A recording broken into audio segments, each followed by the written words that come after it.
Dickey here, talking about Jim Cramer. And this is going to be a lot of what I talk about here over the next 6 months is the inconsistencies in the marketplace, which really irk me. Jim Cramer being one of them. As you can see here, Jim Cramer reminds the investors that Jerome Powell has a winning hand against inflation. Okay, great. On another one, Jim Cramer says Powell's not going to take easy on stocks, that he's not our friend. Well, Jerome Powell's not trying to destroy the economy. Jim, I don't know what you're thinking about or what you're talking about. His job is quite simple. I keep telling all my clients, there's two things that Powell's supposed to do. He's supposed to keep inflation under control, and he's supposed to keep unemployment at full.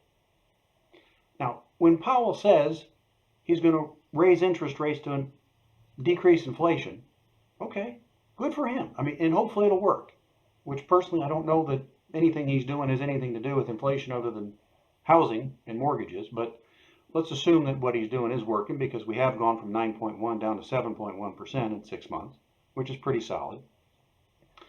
But looking at it from the other aspect of it, he's not trying to kill our economy. He's not trying to destroy the workforce. Again, when Powell sits down and says he's going to raise interest rates, and if unemployment goes up to 4.5 or 4.6%, he's okay with it. All he's saying is that statistically speaking, this is what should happen. It hasn't happened in a year that he raised rates from 1/4 to 4 1/4. It should have, but it didn't. And the reason it didn't is we have a really strong economy, which again, everyone seems to think that that's a negative thing. It's not. It is a positive thing. And when Powell comes out and says that he's going to continue to raise rates, which again, he's going up from 4.6 to 5.1, that is not going to kill anybody or any company, and any CEO that comes out and says it is an idiot. But regardless, Cramer, you need to check yourself. This is not a problem. Powell's doing what he's supposed to be doing, and we should be happy with that. We should be very pleased with what he says he's going to do. He's going to make sure that inflation comes down. Now, what's great is that we have 10 million jobs for 5 million people. Gee, have you ever thought that maybe the reason that unemployment's not coming down, or going up, I should say, again, everything's backwards nowadays. A good economy, the market goes down. Bad economy, the market goes down. Nothing seems to work. But what I can tell you is he's not trying to destroy anything. All he's trying to say is, if I do this, this is what should happen. I mean, just listen to his videos.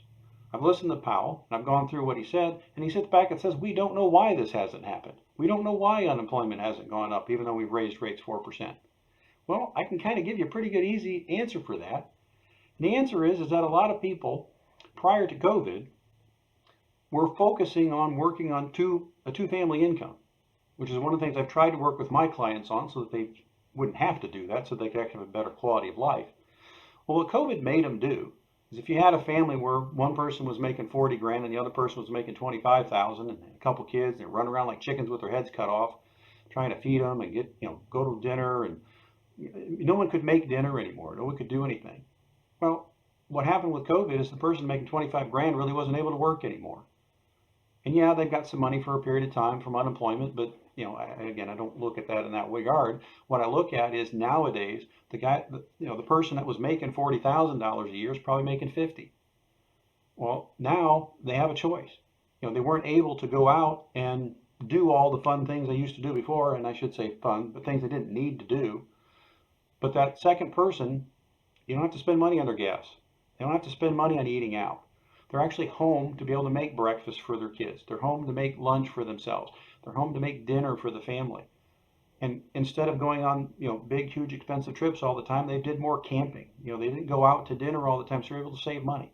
So what's interesting is that they're able to live on less money and actually have a better quality of life. So anyone who's wondering why we don't have as many people in the workforce, maybe that's it. That people are actually enjoying their life more and have a better quality of life. So rather than focusing on the negative here, because I really don't see it, again, very positive economy, very positive workforce, and the Fed is not trying to beat us up. Are they our friend? No, but they're not supposed to be our friend. But that doesn't make them our enemy either. They're doing their job and sitting back and understanding that It took 16 months to get inflation to 9.1. It's going to take 16 months to get back. Let's get a grip. And stop watching the market on every single day and wanting to know why the market went up or down every single day. There isn't actually an answer for that. The market does what it's going to do. It is the first thing I tell my clients. They always ask me what the market's going to do, and I can tell you the first thing the market's going to do, it's going to go up, it's going to go down. I don't know the rest of it, and I don't know when. But I do know this. I believe in the American economy, and I believe the American economy is going to do a fantastic job, regardless of what Jim Cramer says or what Jim Powell does. It's all going to work out in the end. Dickey out.